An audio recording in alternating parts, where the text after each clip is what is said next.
Some hard decisions have to be taken to rule this poor and illiterate country. I strongly object, Your Honor.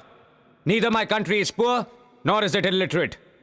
जब तुम्हारे बाप दादा बोलना नहीं जानते थे, यहाँ का बच्चा बच्चा रामायण गीता का पाठ पढ़ता था।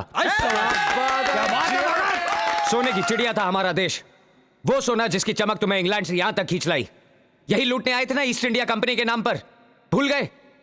व्यापारी के भेष में लुटे रहे हो तुम लोग। तुमच्या आईला हमको गरीब कहते हो तुम लोग? तुमको शर्म नहीं आती? तुम्हारी रानी तक अपने ताज में हमारे यहाँ से लुटा हुआ हीरा पहन के बैठी है।